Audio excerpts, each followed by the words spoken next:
They see how their parents react. These as children are exquisitely aware of how their parents feel, so they take that in as well. And then it comes in there, and they react the same way.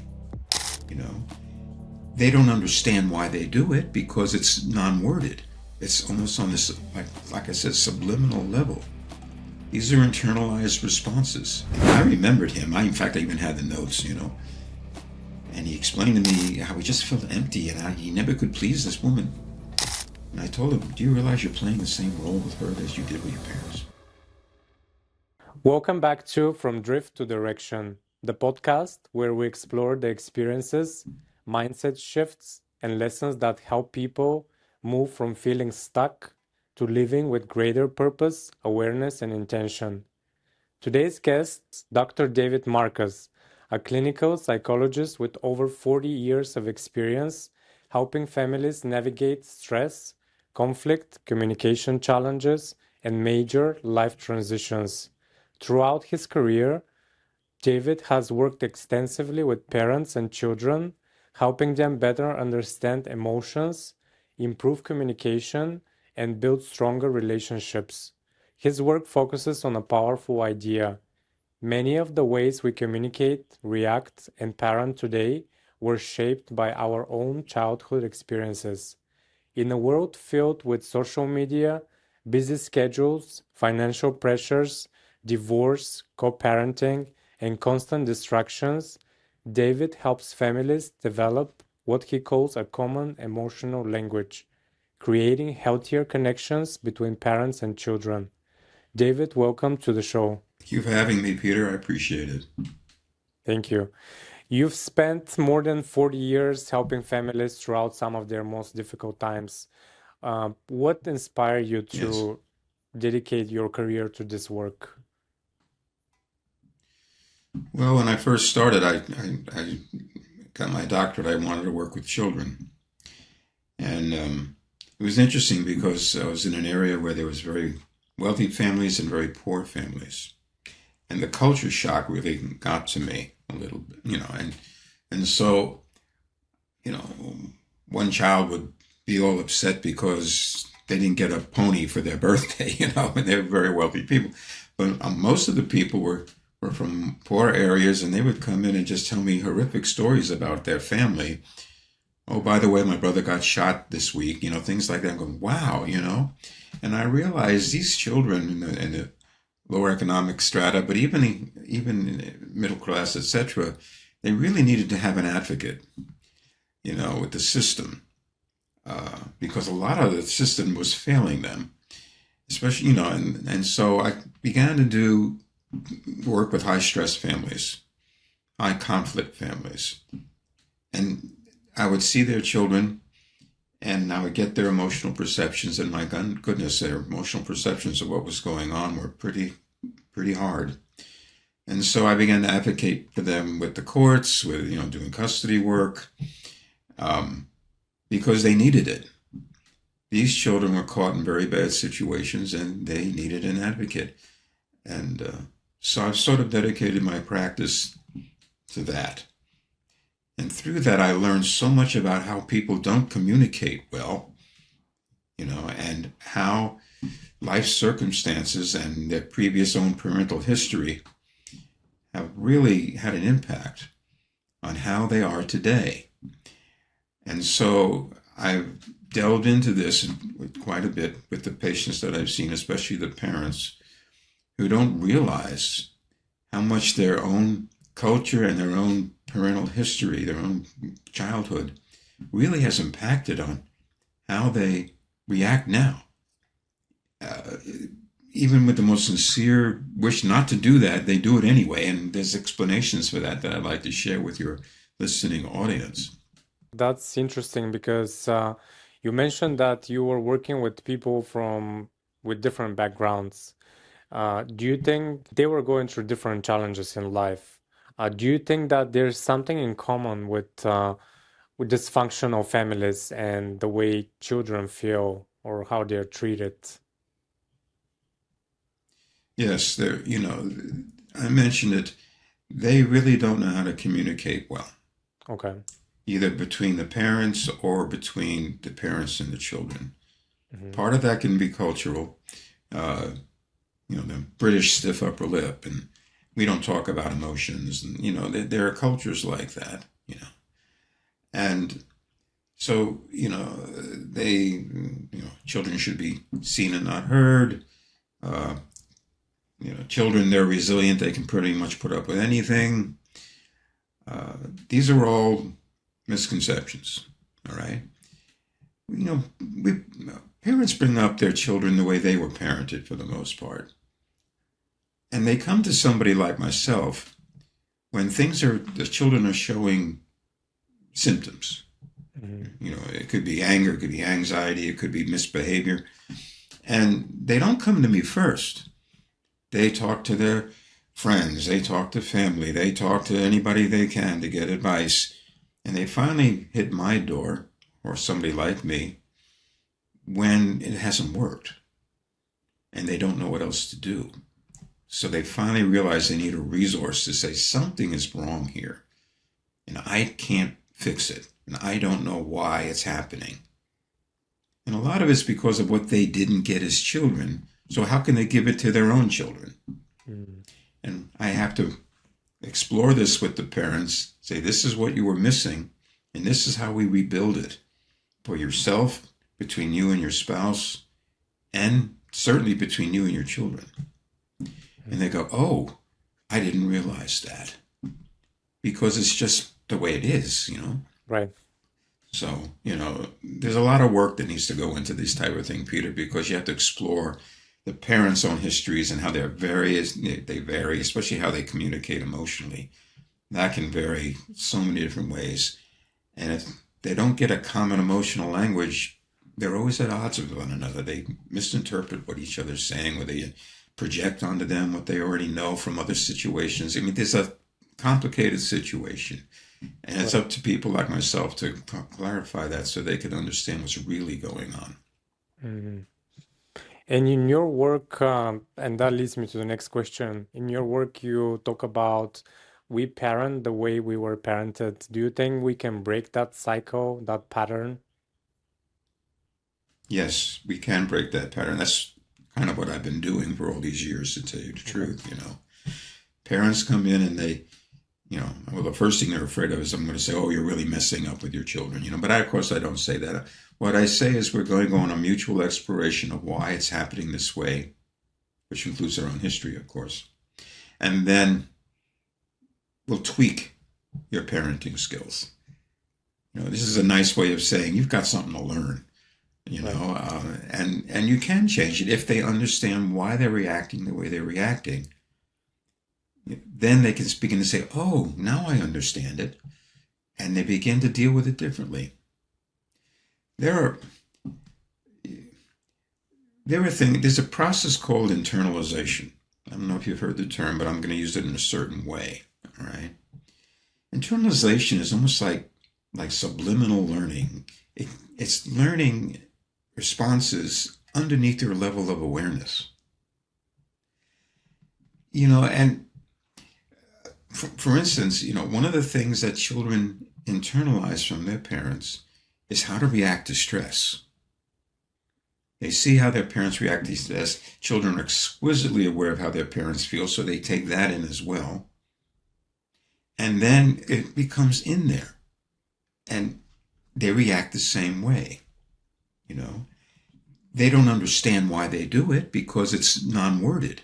It's almost on this, like I said, subliminal level. These are internalized responses. A really good example of that is how abused children can become abusive parents. Because a parent, a child who is abused and grows up says, they'll swear up and down and sideways they never do to their own children what happened to them. But in moments of stress, especially unanticipated stress, and children are great at all of a sudden exploding and giving in anticipated stress, they regress. They regress back to these internalized responses. And they hit. They may regret it later when they're not regressed anymore, but they've done it and now it can get passed on. Mm. What I try to do as advocating for children and their parents, it's a term I call a soothing presence. All right. And what a soothing presence is in its simplest form is someone who's okay when you're not okay. Right? Which sounds very straightforward. But if you think about the people as adults that we turn to, certain friends, certain family, when we are upset, they're invariably people who are okay when we're not. All right.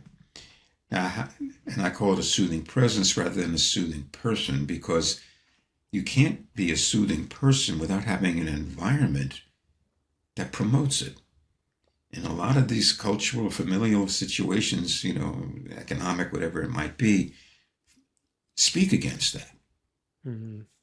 See, so it's not just internalized responses. How do you become how do you create an environment that is soothing for both you, your partner, and your children? I have to talk about lifestyles sometimes for that reason. So you can see how complicated these things can get, Peter. It's not just simply giving advice because they've already gotten the advice. They already know the advice. They just can't do it. And they don't understand why. Many of the people, in fact, almost all the people that come to see me, they'll tell me what's going on and they'll reach a point where they say, I don't know why I feel this way, but I do. Right. Or I don't know why I do this, but I do. Or I don't understand why I can't find a job, or where it might be. Something's in their way.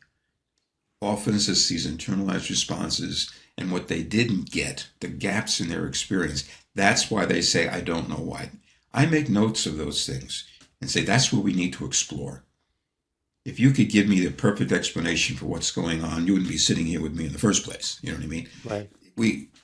And that, I tell them we're going on this mutual exploration to figure this out so they feel empowered. So they say, okay, yeah, this guy's not just going to tell me what to do because I've been told what to do and it doesn't work.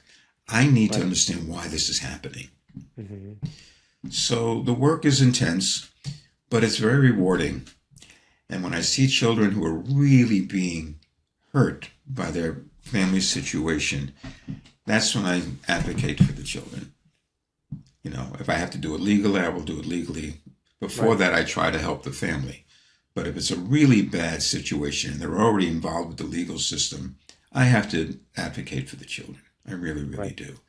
This is what's going on. I'll go to court and say, this is what's going on. This is what needs to change. Right. And the courts really appreciate that. They really, really do, because in these situations, they're going to hear A from one side and B from another. And Right. so, they need somebody to advocate for the children For the because children. they're the ones who are getting really hurt in this situation. Yeah. Right. And You when see, family, parent, I'm sorry, go ahead. sorry, no, no, go ahead. No, when parents are fighting, they may not want to come in for treatment or couples counseling or anything like that, but oftentimes they will want to come in for their kids. Right. All right. And so that's the access I have. Because if I'm going to talk about your kids, I'm going to talk about their emotional perceptions of both of you as their parents. And I'll see the children separately to get that. And I have my own ways of finding out what their emotional perceptions are. And then I'll share it with them and say, this is what's your children, how your children perceive you, and this is why they're behaving the way they are. Now, what can we do about that? Now, they're listening to that. They may try to blame each other, but I'm not interested in that. How your children perceive you is up to them, not how you see each other. Right. You know, and then we can start working on that. And of course, part of that is helping them to communicate with each other because, you know, if they're fighting, they certainly can't be a soothing presence for their children. Right. So I oftentimes have to teach them how to be a soothing presence for each other to create this soothing environment. Right. For someone that comes from a, I would say, broken family, my parents got divorced when I was 2 years old. Um, I have so many Mm-hmm. questions to you, for you.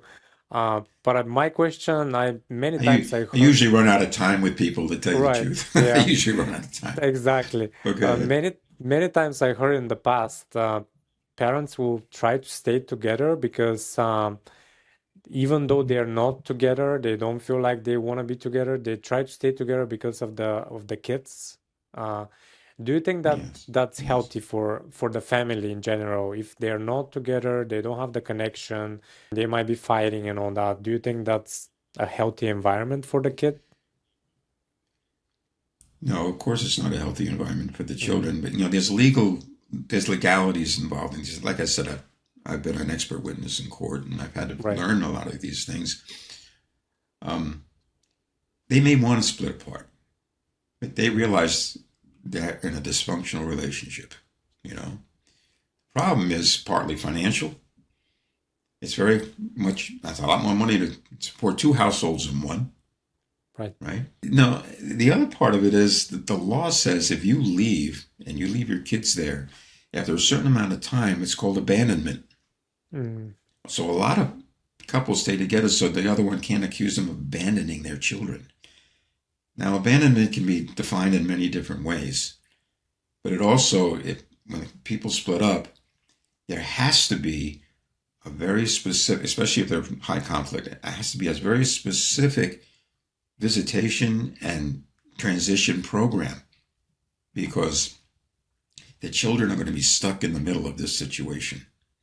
mhm. And how they react is very much depending on their age and development. So there's got to be some very specific rules. And the most important rule in any custody situation, visitation, etc., the first rule is you have to support the relationship of the other parent and their extended family with the children. And that's the one that gets thrown aside often in high conflict situations. And you'll hear all kinds of excuses. Well, he did this and she did that and his abuse. In more than half of the custody evaluations I've done, there's always an accusation of abuse against the other parent. And of course, it has to be explored because that's a legal matter. You see, there's so much to this that you can't just say, okay, go your separate ways. You know, no, it's not good for the kids. All right. Now, if people are aware of it and come to me voluntarily, okay, they're willing to work, that's great. We'll get through the blaming part and we'll figure out what's really going on. You know, if they're court ordered, which happens, go see Dr. Marcus, that's a whole different situation because they're in the situation where they have to prove that they're the better parent to the court. Mm, So I have to get through all of that. And I do it by going back to the emotional perceptions of their children. I'll tell you one thing about how to do that for your audience because they may be interested. I see the children individually. I don't want the older speaking for the younger, etc., that type of thing. And I tell the parents to tell their children that Dr. Marcus is a special doctor that talks to children and teenagers about the things that are important to them. And that's it. Why have I taken this approach? Because if I go to the child and say, okay, well, your parents have told me that you guys aren't getting along, then they're going to be scared. They know the right. situation. That's not why you're here. The word important is the key word in that explanation because I will ask them, tell me, Johnny, what's important to you? And the Mhm. first thing on their list may be Nintendo, their favorite video game. And I'll spend a session with them letting them explain to me about Minecraft or something. And I'll be honest with you, Peter, I've heard 17 different explanations of Minecraft and I don't understand a word of it. Right. I don't. I think you got to be 8 to understand this stuff. But anyway, but also on their list will be mom, dad, family, friends, school, sports, whatever it might be. Tell me what makes your dad important. Now, the word important doesn't define anything. They define it. And that's where I get their perceptions. Dad can be important because he's really cool. We play in the backyard. He kicks the soccer ball with me. Or dad can be the guy who's always yelling at me and telling me I'm no good. And always spanks me when I do something wrong. This is my way of getting at this material without making the child defensive. They're only talking about what's important to them. You see what I'm saying? And it Right. works. I mean, I've supervised other, therapists and said, this is how you approach this situation, because if you're too direct, no, it's not going to work. So based on what I hear, I can go to the parents and say, this is what Johnny is seeing, and this is how he's filtering everything that you say to him. My dad's a mean guy. I'm afraid I'm going to get hit. Now, his behavior is not going to change because he's afraid. Right. And you're not really helping him to grow up because he can't explain anything to you. We all learn from basically understanding our own experiences and processing them. This is true from birth. And if they can't process it, they're not going to learn. Oh, you can give him a punishment. You can send him to his room. You can, but all it's going to do is make it less safe for him to tell you what's really going on. There are consequences. Don't get me wrong. I'm not saying everything's touchy-feely, but how you do it is really key to Right. if the child's really going to learn how to deal with their situation, whatever situation may be, and become, this term that's used way too much, become resilient. I hear so much, oh, children are resilient, they can put up with anything. Not so. It's not Right. true. Resilience is developed through having a soothing presence to help you to process what you're experiencing and understand what to do about it. And when a child can do that, that's resilience. And guess what? And when they grow up, you know what resilience is called? Stress tolerance. Mm. That's stress tolerance. And obviously, it's very important, it's part of maturation, to be able to tolerate stress. Now, if they never got that as parents, they can't do it. Right. And they react to stress. So I have to help them to learn, this is why you're reacting the way you're doing, and this is how your children are picking it up, and this is what needs to change. And I'll tell you the truth, people are very appreciative of this approach because it's actual. It's really what's going on. It's not just advice. Advice is easy, but understanding and growing is a much different process. I never see children without seeing their parents. And I tell parents, once you can share your children's it's safe enough for the children to share their perceptions with you and figure things out, and you're telling me rather than me telling you, you're done. You've got access. Access is influence. Mm. So I tell parents the idea of coming to see me is to get rid of me. Right. Because once you have that, then you're on the way. And people come in and say, oh, I wish I had you in my ear on Thursday night when my child was having a meltdown and things like Right. that. But obviously I can't do that all the time. But this is the basis of really understanding how to change things for the better.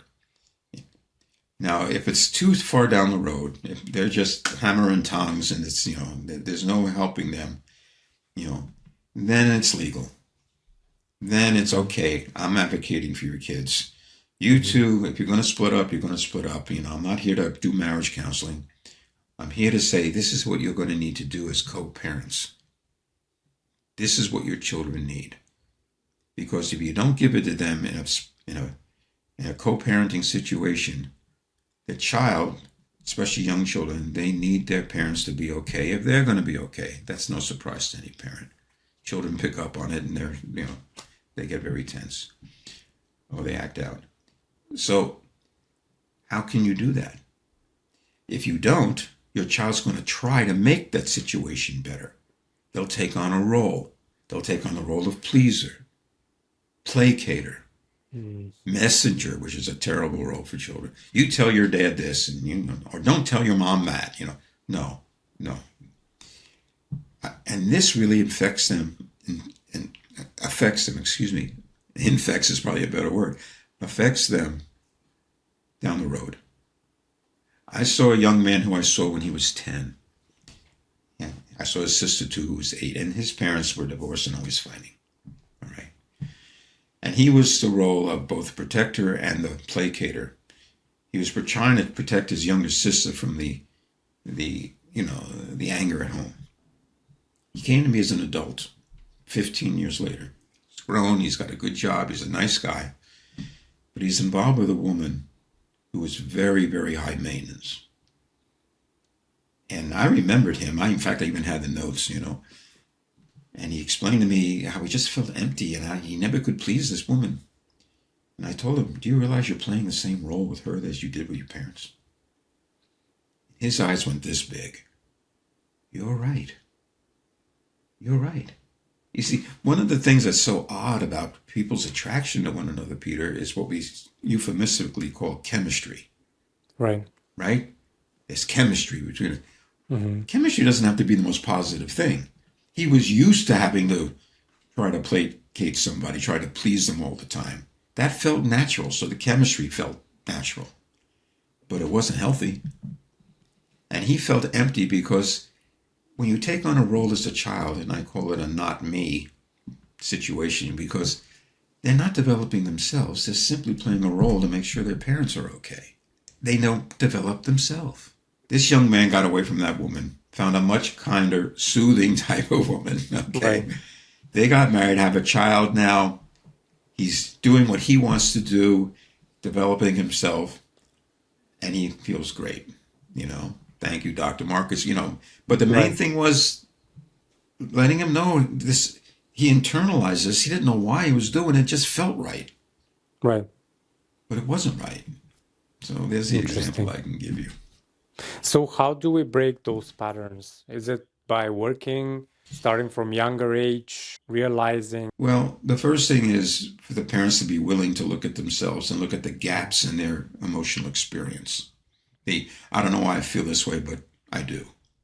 I don't know why I react this way, but I do. If they're willing to do that, we can explore those things together.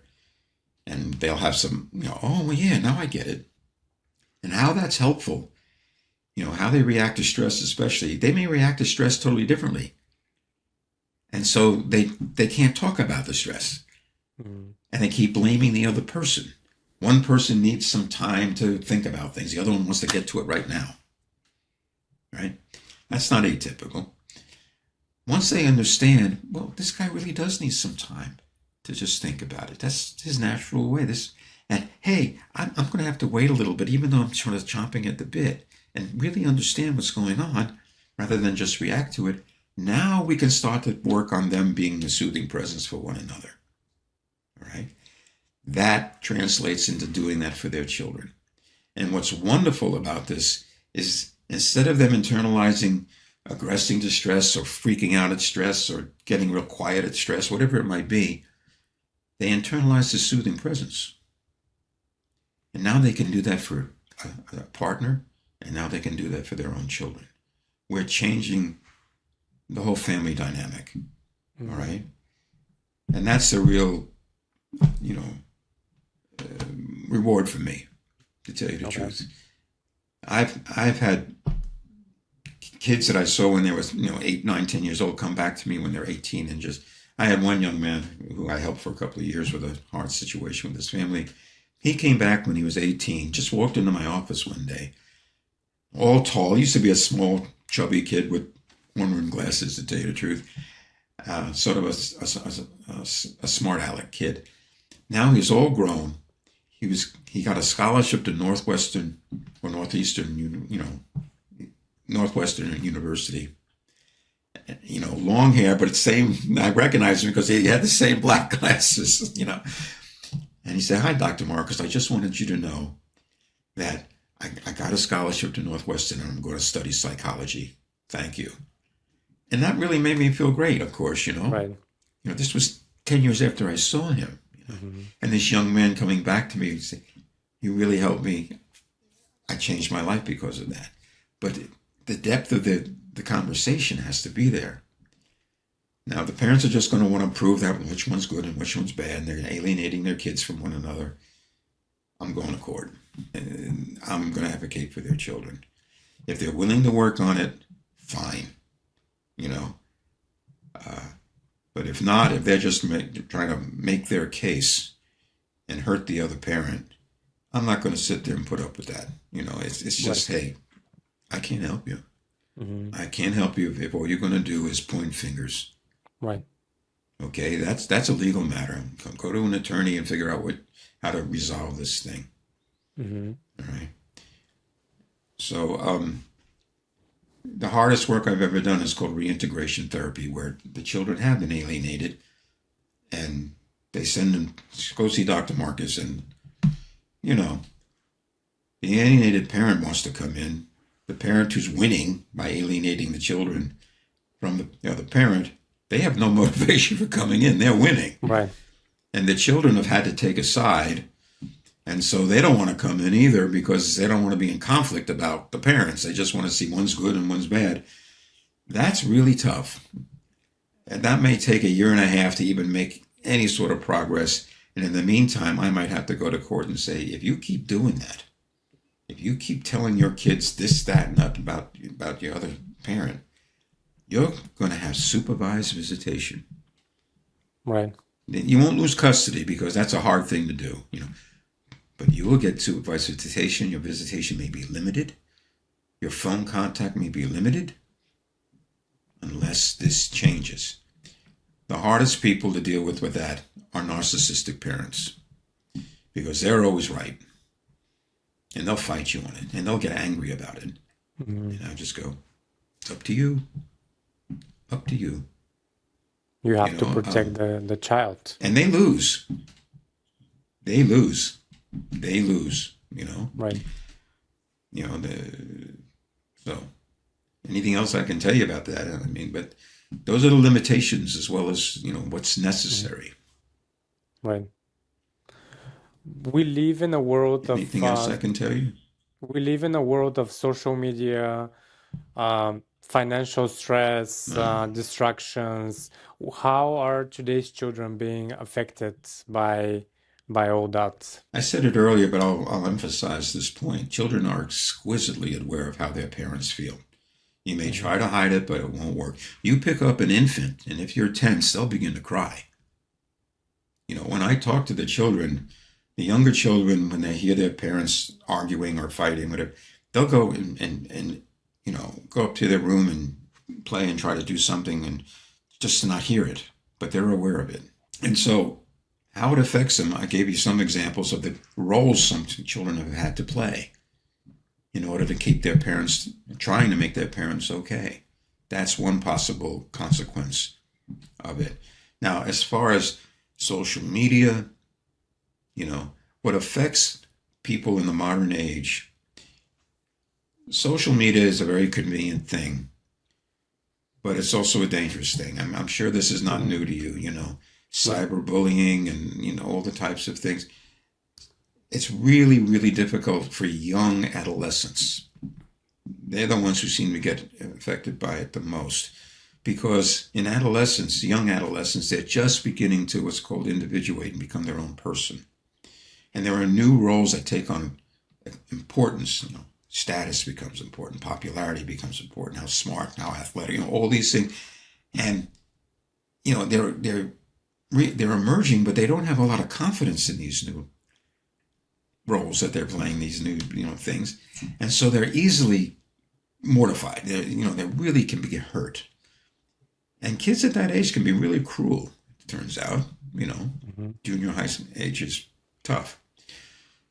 So with social media, the parents have to be aware. Children cannot be on social media without parents having the password. If they don't have it, and even limit it, if they don't have it, children are going to complain, you're invading my privacy, da da da da da. I understand that as part of individuation. You have your private own feelings, but not when it comes to something that's dangerous, and the parents need to explain it to them, and I need to explain it to the parents. A lot of people with young children use the internet to be the electronic babysitter. Mm-hmm. No, Yep. that's not helpful because they're not interacting with their children. So how are their children going to become resilient? How are they going to learn to express themselves? All these different things. How are they going to come up with a language? That happens through interaction with your kids. That's how it happens. Right. Two-income families, computers, cell phones. Used to be in the old days, and I'm pretty old, that there'd be parent at home. So you could play on the street. You could always run into somebody's house. It's not that way anymore. With computers and everything, you can't get away from work. You're working from home. When are you going to have time to attend to your children? When are you not going to be distracted from attending to your children? Attending to your children is a need that children have. It's not something they just want. Right. It's not just getting attention. I really wish I could get rid of that term as a psychologist, to tell you the truth, because it's got in a connotation of negative attention, right? And ironically, going back to Psychology 101, how do you get rid of a child seeking negative attention? You ignore it, or you give a consequence for it, right? They'll learn their lesson. That's exactly the wrong thing to do. There's a difference between getting attention and being attended to, all right?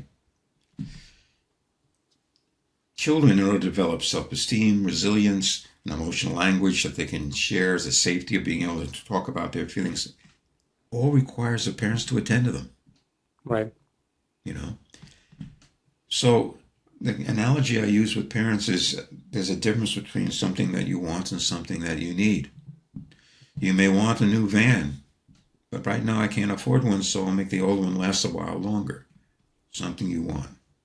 Something you need is like basic needs, Peter. Air, food, and water. Right. What happens to the need for air if you don't have air for 3 minutes? Does it go away until you can afford it? No. It's going to intensify to the point where that's all you can think about is getting that next breath of air. Or 2 days without water, you'll think you'll have mirages of water. You know what I mean? Right. They intensify. And I explain to parents that emotional needs do the same thing. If they're not met, they intensify until the child will find a way to be attended to. More visible, sometimes more obnoxious, more acting out, right? Right. Because they need you to attend to them. If they don't get it, it'll just keep going up until finally they'll get you attend to them, usually in a negative way. And what they've now learned is something that we call secondary gain. Secondary gain is when a child realizes if they want to get what they want, they have to push the envelope until finally the parents can't help but attend to them. It may be negative, but it's still better than not being attended to at all, because you can't grow up if you're not attended to, you see? So these are all important things that parents need to understand. When my own son was like 3 or 4, he began to act up a little bit when I said, son, just say the word attention. I'll pay attention to you. And he did. And it was really, okay, that was the end of that. You don't have to do that. I may not be able to do it this minute, but I'll tell you exactly when I can, and okay. And then I'll do it, Yeah. That's the basis of children's security. When a child can predict how his parents are going to react and when they're going to be attending to them, right? They trust that parent. Trust is the basis of child security. You see? So, that's the basic building block of any emotional relationship, is that predictability. Right. I talk to parents about, look, you need to be predictable with your kids. They need predictable time with you. No matter what your schedule is, they need to know at 7 o'clock when they're about to get ready to bed, you're going to be sitting there with them. Right. You see what I mean? Not easy. It's a lot easier said than done, to tell you the truth, Peter. With computers and schedules and financial stress and whatever else is going on. Yet, this is your role. You're a parent. This is parenting. You can try to ignore it. You can sit them in front of a screen if you want to, but you're not helping them grow up. Right. When a child can tolerate the emotions, express it with a language that the parent understands. We haven't really talked about the common part of the common emotional language, but and then figure out what to do with the parent's help. There's a simple word for that. It's called wisdom. The child has gained wisdom. Been there, done that, know what to do the next time. There's wisdom. And that's a lifelong process. If you don't have the child process those experiences and figure things out, they're not going to learn how to do it. Right. They're just going to react to it. Interesting. And if you don't learn from it, you're going to repeat the same mistakes over and over again. Right. So, these are all very important parts of the parent attending to their child. Mm-hmm. And if there's one piece of advice you could give to parents struggling with communicating with their kids, what that advice would be? First, you got to be okay yourself. Okay. The biggest gift you can give your kids is to be okay yourself, because you won't be able to do anything if you're distracted by your own stress. And you may just be reacting to your stress at the cost to your children. Mm-hmm. Okay? So lifestyle may be part of it, but there's also certain things that you can do that help the child to feel safe with you. All right? One is to be a soothing presence. Don't react to what they're saying. Mirror back what they're saying. They need to be what I call emptied out. Whatever situation it is, I hear this is what's going on. I hear this is how you feel about it. I hear this, it's happened before. Those are all kinds of questions. You're basically telling the child, you're mirroring back what you hear. At the end of that, I'm giving very basic steps here. Right. At the end of that, you repeat what you've heard, the whole thing, so the child really feels that they've been heard. And you say, based on how you see it, no wonder you feel the way you do. This is in opposition to giving them lecture number 4 on why they're bad and why they're being given a consequence. Notice the qualifier based on how you see it, because I might see it differently. But what you've done is empty them out so they can even hear what you have to say and not defend how they feel. Because you're saying, no wonder you feel that way. Now, you're not agreeing with what they did. Right. You're just saying you have a right to feel that way. My problem, this is the next step, is that when you do that, if you hit your brother, it's my job to make sure that you're both safe. So, right. We can't do this. So what can we do, it's called a merger, to make sure that this doesn't happen again? And then you figure something out and say, okay, will that work? If it's about you, the parent, then it's, my guess is I've done that. My guess is I've done things that are tough. And, for you, is that close? Instead of saying, this is why you're sitting here, this is why I'm yelling at you, whatever it might be. Why are you saying it this way?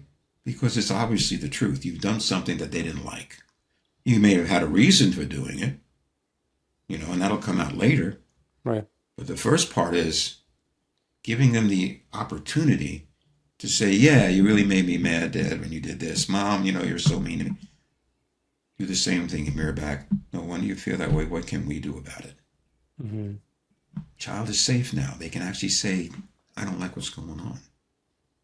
And you're not the punisher. You're the person who's saying, let's work on this together. If this becomes part of the family dynamic, the intensity and the frequency of the misbehavior begins to go down.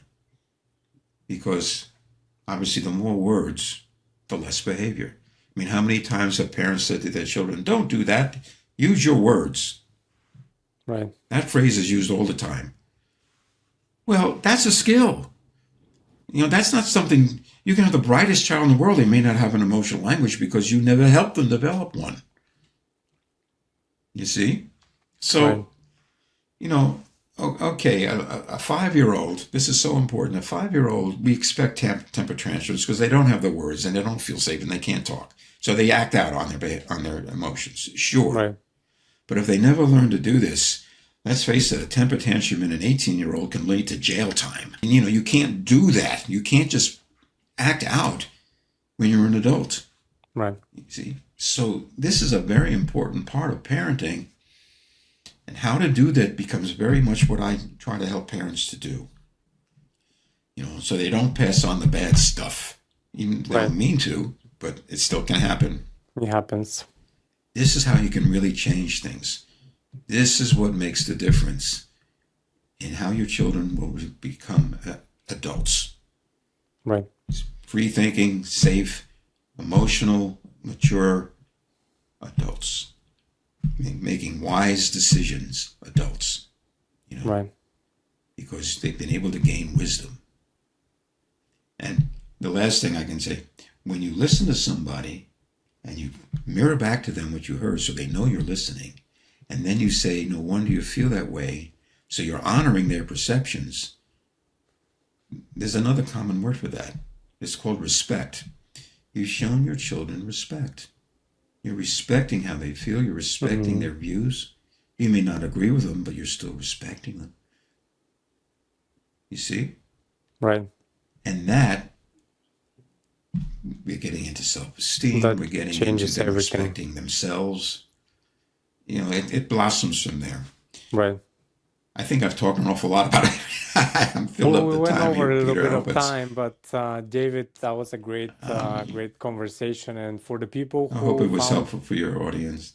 yeah, for the people who found value in this conversation, where they can learn more about your work. Sure, I have a website they can go to where I list podcasts that I've done before. The podcast is Parent RX, PARENTRX, like parent prescription, .org, parentrx.org. And if they want to reach me to consult with me, etc., it's on the website. They can reach me at dsmarcus, DSMARCUS, all one word, at parentrx.org. And yeah, they're welcome to consult with me. I've done quite a bit since I've started doing these podcasts, to tell you the truth.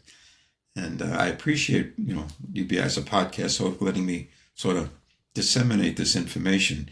I have a book that's, in the process of being published, called Parent RX. And when it comes out, I'll be back in touch with people like yourself to say, okay, because in the book, I give chapter and verse. I not only explain these things, I explain a lot more. And I give examples. Parent says, child says, parent says, child says, parent. And I annotate and say, this is what you're accomplishing, and this is how you phrase things. I mean, it's the how-tos Right. of being a soothing presence for your children.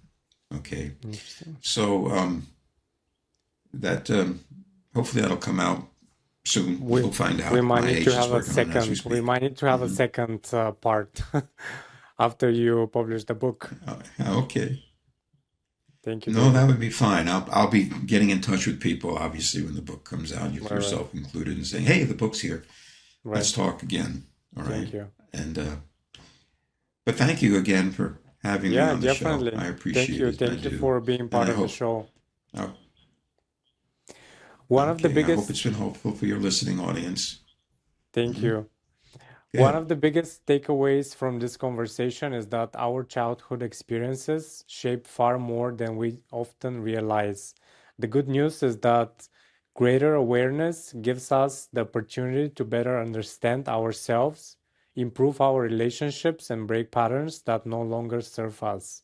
To everyone listening, if you found value in today's episode, please share it with a parent, a friend, or someone who may benefit from this conversation.